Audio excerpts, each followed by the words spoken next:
প্রিয় দর্শক বন্ধুরা, আসসালামু আলাইকুম। আজকে আমরা দিনাজপুর জেলার পার্বতীপুর উপজেলার যে কয়লা খনির নিচে যে তলিয়ে গেছে যে জায়গাটিতে এই মসজিদটি রয়েছে সেই জায়গায় আমরা এসেছি। এখানে আমাদের অনেক কন্টেন্ট ক্রিয়েটার ভাইরা এসেছে। দেখেন এখানে আমাদের রয়েছে আমাদের অমিত ভাই এবং আমাদের এই যে বড় ভাই ফারুক আহমেদ। এদিকে আছে আপনার আমি শরীফুল ইসলাম ভাই এবং তার পিছনে রয়েছে ভাই আমার নাম আশিকুর রহমান। তো এগুলো সবই হচ্ছে কন্টেন্ট ক্রিয়েটার। আমি আলমামুন পার্বতীপুর। তো এই ভাই ব্রাদাররা আমাদেরকে এখানে কিন্তু নিয়ে আসছে। তো আপনাদেরকে আমি এই জায়গাটি একটু ঘুরাই দেখাবো। আমাদের নৌকা আসতেছে আর আমার সঙ্গে রয়েছে আমার সেই friend Arif SK Arif ID. তো সবাই সবার পরিবারে একটু ঘোরাফেরা করবেন এবং তাদের আইডিগুলো একটু ফলো করবেন। দেখেন আমরা ঠিক সন্ধ্যার আগ মুহূর্তে আসছি, অনেক আগে আসছি কিন্তু শুধু রোদ বেশি থাকার কারণে আমরা এখানে যাইনি। তো এই মুহূর্তে আপনাদেরকে আমি জায়গাগুলো দেখাবো।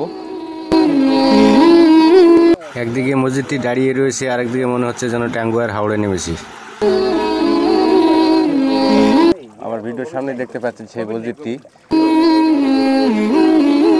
আমরা থাকি বা না থাকি, ভিডিওগুলো কিন্তু স্মৃতি হয়ে থাকবে। দেখেন এই দৃশ্যগুলো আপনাদের মাঝে আমি দিয়ে রাখতেছি, জানি না আপনাদেরকে কেমন লাগে। আশা করি একটু হলো আপনাদের মনে জায়গা করে নিবে, শেয়ার করুন। দেখেন এখানে কিছু খেজুর গাছও কিন্তু রয়েছে, গাছগুলো কিন্তু এখনো কিন্তু দাঁড়ায় রয়েছে। জায়গাটির নাম হচ্ছে দোলা। অসাধারণ ভিউ দেখার মতো, আপনারা আসতে পারেন এখানে দূর দূরান্ত থেকে।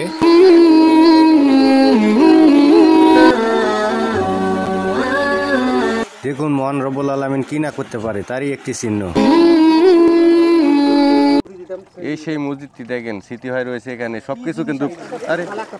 খুবই দুঃখজনক বিষয়, আমরা মসজিদটির কাছে পৌঁছাইতে পারলাম না, কারণ আমাদের নৌকা তলিয়ে যাচ্ছে, পানি ভরে গেছে।